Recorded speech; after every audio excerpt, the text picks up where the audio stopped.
Good morning, everyone. Glad to be here this morning. This presentation, I hope, ties in very well with what you just heard. This is one additional tool that can be used by you board members.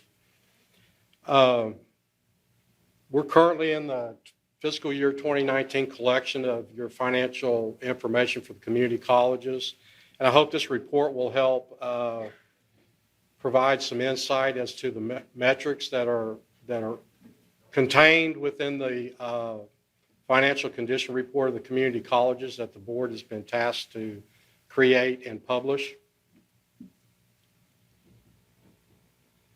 The agenda this morning, we're going to take a look at the background surrounding the financial condition report.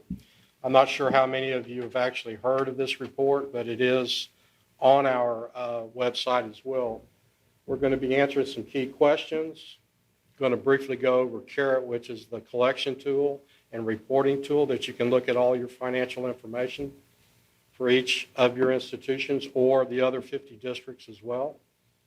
We're going to look at the metrics that are contained, that the financial condition report is basically contained in that report and all the information that it will give you. I'm going to briefly talk about the two major GASB impacts to all of you in the community college world, as well as all the state agencies, not just the community colleges, but all state agencies have a great deal in this particular impact. A little bit of the analysis, a summary, and hopefully we'll have some time for some questions. The background here for the financial condition report is contained in Rider 12 in the General Appropriations Act, where it's become a financial information reporting requirement. Key responsibilities of the coordinating board is the reporting of the financial information of the community college districts. The coordinating board is directed by the General Appropriations Act, again, Rider 12, to produce this report, and it's distributed to the Legislative Budget Board as well as the Governor's Office by May 1st of the following year of the fiscal year completed. The report is to provide information on financial condition of the state's community college districts. Some of the key questions that you might come across as regents or board members: are resources sufficient and flexible enough to support the mission of the institution that you serve? Are resources, including debt, managed strategically to advance the mission? Does asset performance and management support the strategic direction that your institution is following? Do operating results indicate the institution is living within its resources? The community college annual reporting and analysis tool, which we call CARET, you can go and absolutely query all the financial information that is contained on your annual financial reports. I might add audited annual financial reports that are required to be reported to us each year. This tool can inform updates, creates the indicators that we'll talk about later. It also makes all the data digestible and useful and detailed information.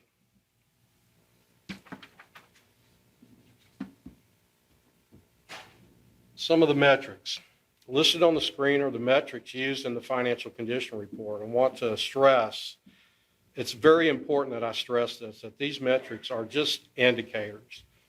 These indicators for you as board members are to ask your presidents more probing questions about your finances for the institution and the institution's strength.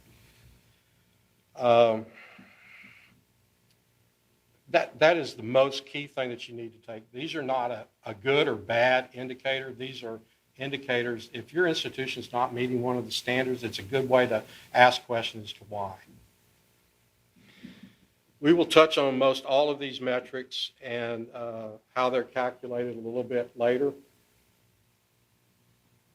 I want to go into the GASB 68 and 75 implementations. GASB 68 I believe, came on board with us in fiscal year 17-18 area. This is where the unfunded pension liability was passed down to all of the individual institutions, as well as the GASB 75, which is the post-employment benefits piece of that, which was implemented last year. GASB 68 hit the community college districts with almost $700 million worth of additional liabilities. Goes a long way into what you were discussing about is your fund balance. So as with everything, your assets have to cover your liabilities. So this was a huge situation for the community college districts, as well as the post-employment benefits, which even almost 5 times that last year, almost $2 billion worth of unfunded liabilities that were passed down.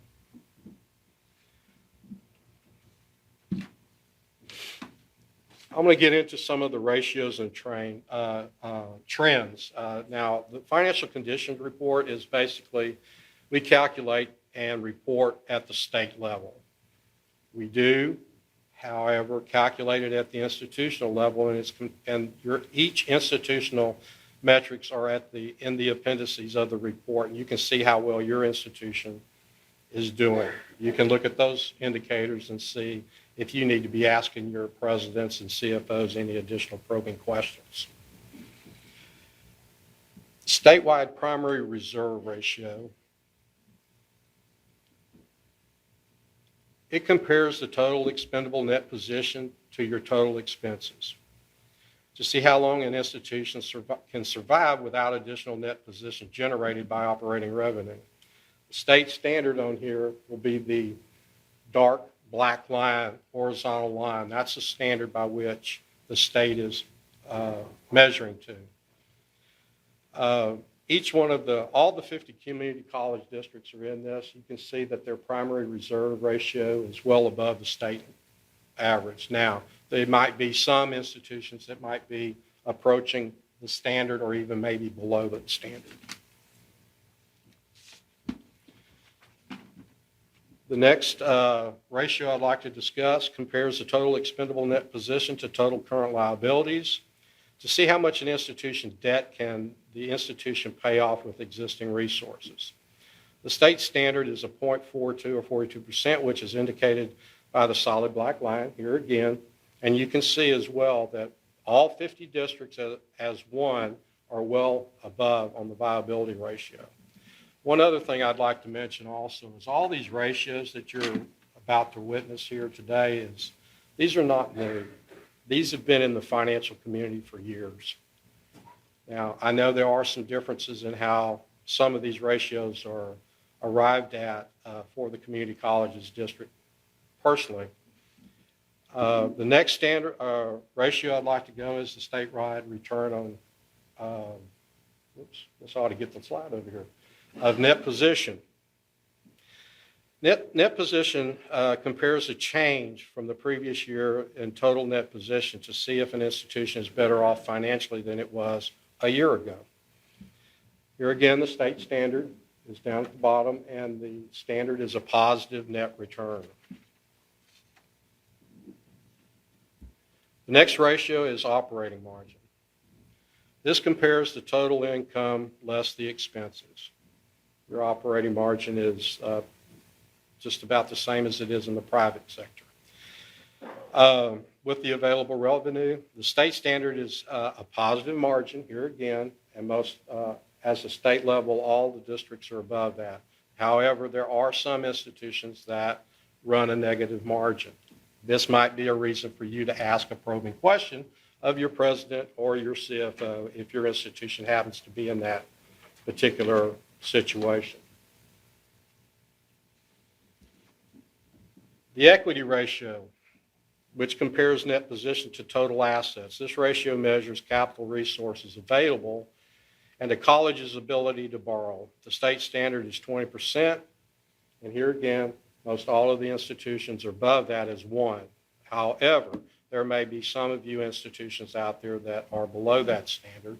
Again, if you are below that standard, that might be a presented option for you guys, for your board members or your regents to ask more questions of your presidents. or chancellors. The leverage ratio, which compares your long-term debt. The total net position, it compares your long-term debt to your net position. The ratio provides an indication of the amount of interest and principal the institution must absorb in the future. The state standard is 2.0, which is indicated by, again, black lines. So you can see as a state whole, all the districts are well below the 2% line, which means that they are meeting the standard. The GASB 68 and 75 actually affects this particular standard and other of the debt standards as well. Those particular GASB pronouncements, as KPMG actually put out a new edition on their standards, which the community colleges in collaboration to create this report and these indices utilize. They recommended taking the GASB and the GASB 75 and 68 out of the calculations, which makes all of the calculations more reasonable to ask those probing questions if there are any more out there for it to be had.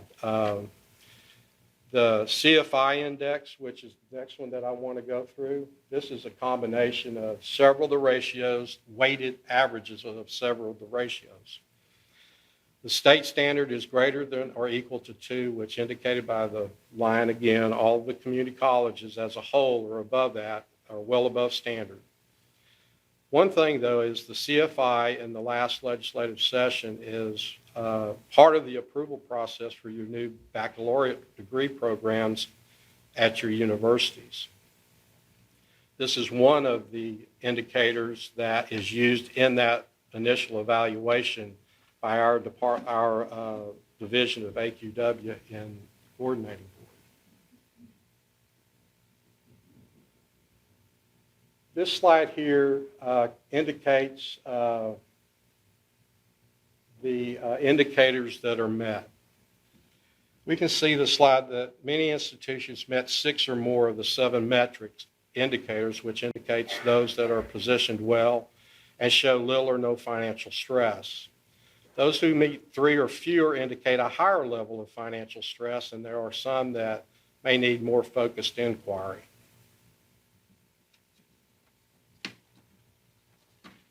In summary, the reporting of the community college and financial information is robust. It allows for financial data to be presented in a usable information for a broad analysis with high level of transparency. The report can and will stimulate certain level of questions and provide a focused inquiry when needed. And it's just a reminder that this financial condition report is a formative assessment and not so much a semantic one. I thank you for your time today. Are there any questions?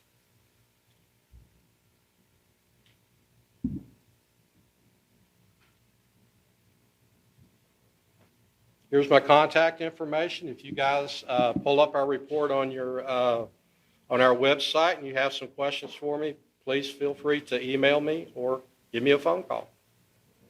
Thank you. Thank you.